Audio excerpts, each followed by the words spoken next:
We are a family of 6 and we are raising a bunch of iPad kids. I commend all parents that are going out of their way to not raise iPad children. These iPad kids getting out of control. So today we're going to be taking a look at the iPad kid epidemic. Since the last time we talked about this problem, it seems to have only gotten worse. I don't know about you, but I see parents let their kids walk around with headphones on and tablets shoved in their faces all the time. And chances are those parents are probably on their phones and social media quite a bit. So with the amount of videos and data circulating showing how bad this is for kids, they can't really plead ignorance at this point. We have a ton of stuff to go over today, along with comments from you guys from previous videos. So if you want to be featured on a future video, leave in the comments down below, but let's just jump right into it. I commend all parents that are going out of their way to not raise iPad children. I know for a fact it can't be easy at all times, but the payoff is just so worth it. I was a babysitter for last year for a while, and I'm gonna tell you about the worst case of iPad kid syndrome I've ever seen in my life, to the point where I felt bad for the child because as a result of his parents' decisions to not really ever keep him from his iPad, it was gonna affect him socially in the future. I know for a fact it's gonna make it difficult for him to make friends and things like that because I already saw it. So boom, this family I was babysitting for them, mind you, they ran through nannies and babysitters all the time because of this one little boy. They had 2 other children, but it was just one little boy that he was so bad. When he would have fits, whenever you take his iPad, whenever you tell him no, anything like that, he immediately, whatever he could pick up, he's throwing it. It doesn't matter if he's inside or outside. He's throwing vases. He's breaking things at all times. He's getting knives.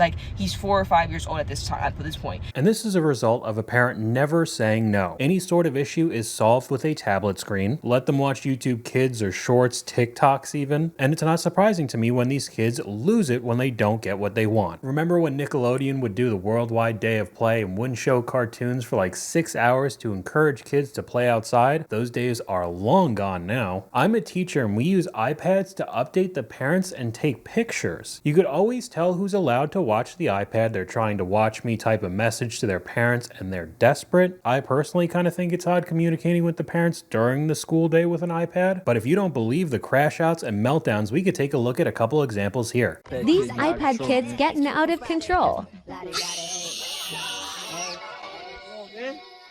It's okay. You gotta learn from mistakes, man. You want me to take your iPad away? No! Okay, well, it's time for bed. No! Not going to bed! Come No! on. Come on. Please not! Get it back! Get it back! Stop! Stop! Mommy! Please, my bun! What are you doing? That's my iPad! Alright, so we're cutting it there. We could go through a lot more examples, but you guys get the gist. I asked you guys in an older video, do you know someone who's an iPad kid? Yep, the poor kid couldn't read or properly speak until 8 years old. He was raised on Marvel movies. We'll talk about that a little bit later, the speech problems. Yes, but not an iPad, a phone instead. If the kid was yelling, the mother was giving them her phone. When it was time to get her phone back, there goes the hysteria. My daughter was gifted a tablet at 2 years old and has been attached to a screen ever since. Who gifts a 2-year-old a tablet? That's crazy. Even though, funny enough, we have another example of that we're going to take a look at pretty soon. I didn't know an addiction was possible. Over time, I started restrictions, no iPad in the car, restaurants, vacation, or outside in general. 7 years later, she has great social skills. I'm glad that they realized how detrimental this could be to a kid, but still, 7 years it took. And there are a lot of parents now regretting giving their kids a tablet in the first place. Listen, I used to be an iPad parent, okay? I have 5 kids, and about 4 years ago, I was an iPad parent. I was the type of parent who literally had the TV running all the time. Kids had iPads. There was unlimited screen time. I'm telling you that I was that parent. And I can tell you the reason that I did is because I was struggling so bad. My kids were little. We had just adopted 2 boys, and I had 5 kids. So I had 4 kids under the age of 6, 2 of which came from trauma backgrounds because they were adopted, and it was so hard. But let me tell you something. Whenever I decided to bite the bullet and take all of the screens away, everything got so much better. Now, of course, for a week, maybe even 2, it was awful. I mean, there was legitimate withdrawals. I mean, they're literally addicted to the screens. They're addicted to the dopamine hit that they're getting. So there's going to be withdrawals, and it was awful. There was fit throwing and everything else. Going to the store was hard. Going out to restaurants was hard. Everything was hard. But once we got over that hard hump, Oh my gosh, I can't even express to you how much more regulated everyone is. We got a comment from you guys right here. This is because the parents give their toddlers and even babies screens to keep them distracted when they themselves are on their own screens. And we got a clip that goes perfectly with that comment. We are a family of 6 and we are raising a bunch of iPad kids. So I'm gonna go ahead and show you all of our electronic devices in our house to make you feel a little bit better about yours. My 2-year-old's iPad, my 5-year-old's iPad and his AAC, my 7-year-old's iPad, my 10-year-old's iPad and his iPhone. And we'll just go straight over to the comments. Basically, everybody's saying the same thing. Why does a 2-year-old need his own iPad? My 2-year-old's iPad. You didn't even give that kid a chance. As a Title I teacher, we know. Please stop normalizing this. It's so hard to teach your kids. But it's okay. I could use it as content for my 4.4 million followers on TikTok. Just not taking this seriously whatsoever. And in a good amount of cases, these people end up getting pretty defensive about it as well. We're iPad parents. If you try to give us some kind of advice and you don't have kids... I don't have kids, but I get to work with yours. And let me tell you, I know exactly which students in my classroom have an iPad at home and which ones don't. Your child may be able to sing the ABCs and recite it perfectly, or count to 10 or 20 or more than that, but do they have fine motor skills? Are they able to use a pincer grasp in day-to-day tasks? Not to mention, more than often, children who have unlimited screen time at home have behavioral issues in the classroom that you don't see at home because there's more students and less attention on them in a classroom environment than there is at home. Exactly. Along with simultaneously not having many consequences when you are at home, it basically gives them free rein to do whatever they want during school, which eventually turns into misbehaving like this. I think the craziest thing about teaching nowadays is like, I'll be passing out papers, I'll be like getting ready to do the work. There are multiple kids in one of my classes that, like, I'll hand them work and they'll be like, they'll call me back over. They're like, oh, Miss B, like, what's up? You can take this back because I'm not doing it. Oh!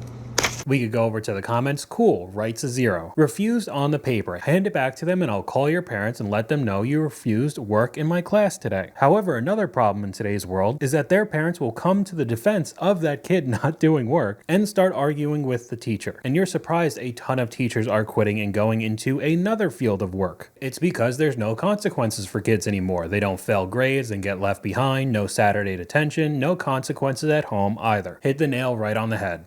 Absolutely all of them are completely computer illiterate. They only understand how things work through apps. As a Gen Z who worked in childcare for about 8 or 9 years, I nannied, I tutored, I worked very closely with kids. I'm glad I'm not the only one finally noticing that not only are Gen Alpha and younger Gen Z genuinely testing worse for reading, a lot of them are actually illiterate, but there's a lot of them that are also computer and kind of internet illiterate almost. I want to take a quick pause to say I'm reposting this video here in 2026, 3 years later, specifically not only because I have the flu today, but if you look up the 2025 stats and data reports on all this, it has actually only gotten worse since. I want to be clear, it is entirely the parents and the educational system and society's fault here at these failings. Because a lot of parents just think oh, I buy these iPads and I give them to the kids and then they'll teach themselves on it, right? These are magical tablets. They'll go on these reading apps and learn how to read, but we can see that's not happening. This becomes really concerning because things like critical reading and credible sources aren't being taught much in school anymore either when this is happening. A study was done a few years back by Stanford that said most students don't know when news is fake or not because they just don't know reputable sources. So imagine what that's going to be like now with the AI boom. The seemingly unlimited amount of content being uploaded every single day on all platforms that are completely AI generated videos. They are not real. But with younger kids not being able to distinguish what's real or not, and the advancement of technology with those videos making it look even more realistic, this problem's only going to get worse.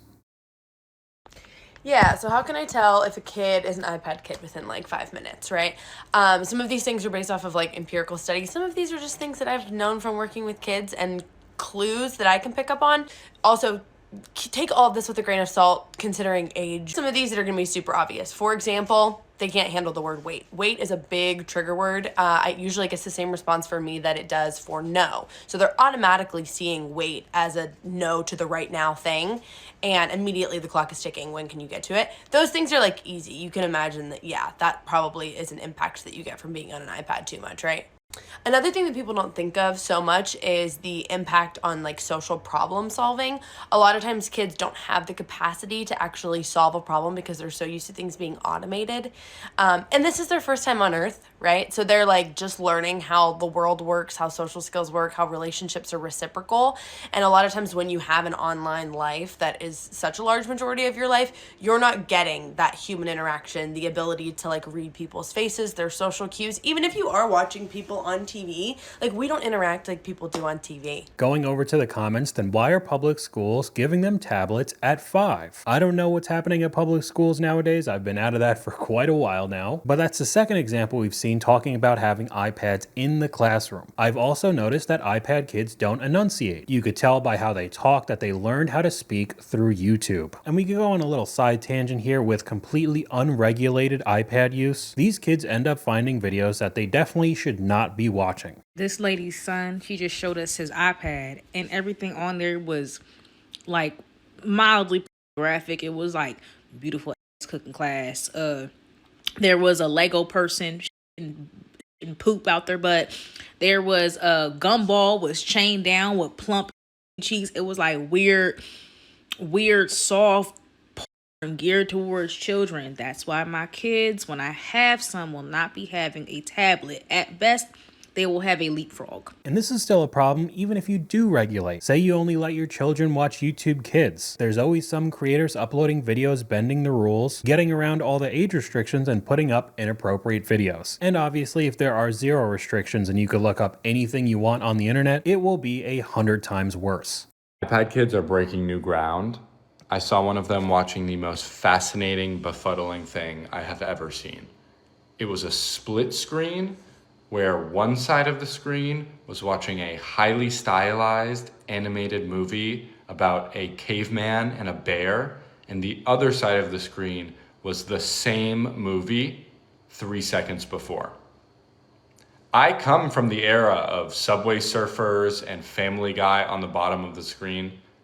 This is a new level. They're breaking new ground. Their attention span is going to be non-existent. I don't know if this is 100% a thing, but a lot of the comments are just saying echo watching. That's just echo watching. What are you talking about, bro? It's called echo watching. I still think this is off the walls, but there are some clips of kids having an iPhone and an iPad next to each other, 2 different things running at the same time. If that's what you're doing at 5 or 6 years old to keep your attention span, I honestly don't know how you're gonna function in society. We got another comment from one of you guys right here. And the worst part of all is that these kids can't help but melt down when their media is taken away. Their poor new brains just cannot handle it. Your iPad kid freaks out when you take away their iPad because that's their only tool of emotional regulation. Every time that your child has had any big emotions their entire life, you just shove them in front of an iPad. If they've been bored at the store, if they've been bored in the car, if they've just been living life in general, you just shove them in front of a iPad. But then you think, oh, well, you're being bad, so I'm going to take the iPad away. But the iPad was the tool of emotional regulation. The iPad was the tool of, okay, I'm upset, I'm going to go on the iPad. Okay, I'm extremely happy, I'm going to go on the iPad. And now we're taking the iPad away, and then the kid can't process why the iPad is being taken away because the kid doesn't know exactly what the iPad means to them because the kid is a kid. You taking their iPad away, that's basically kidnapping their parent. Over 60,000 likes on that comment alone. And we could talk about the growing problem with kids' speech and communication as well. So many 5-year-olds are in speech therapy because instead of talking to their parents, the only people they talk to are the other kids in daycare. Along with a lot of the YouTube kids shows. I feel like I've talked about this before, but I did have a family member who had a couple of iPad kids, and they loved watching a YouTube show where the main character had an Australian accent. So as the kid was growing up, he was getting an accent even though he lived in the US, and we're all American. They realized how bad it was getting and stopped it, but still, it shows how bad these situations can get. As a speech therapist, yep, saw a mother say talking to her newborn was cringe, but here we have even more examples of child therapy. If your child requires a screen in order to eat, please don't cut that out and continue to provide that for them, and reach out to us so we can help you to implement a plan to remove the screen to help your child eat successfully. How bad does it have to get that you'd have to reach out to one of these people just because your kid won't eat unless he's watching something? I do also think it's funny that they said, you know, don't take away the iPad, just call us. Then you could pay us a ton of money and we could slowly get that out of them. Just an overall crazy situation. But we'll end this video talking about these iPad kids being all grown up.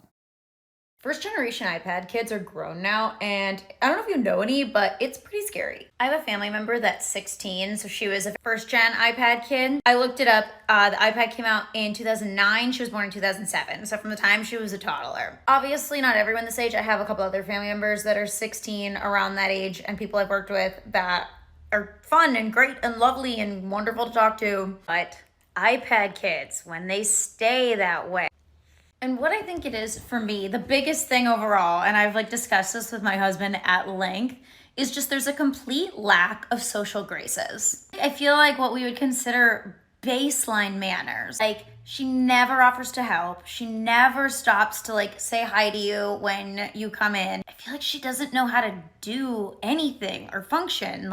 And I feel like we're going to see that a lot more often in the coming years. But that's all I got for you guys today. Let me know what you guys think in the comments down below. YouTube thinks you'll like this video popping up on screen right now, but hopefully you guys enjoyed this video. If you did, please leave a like, and I'll talk to you guys later.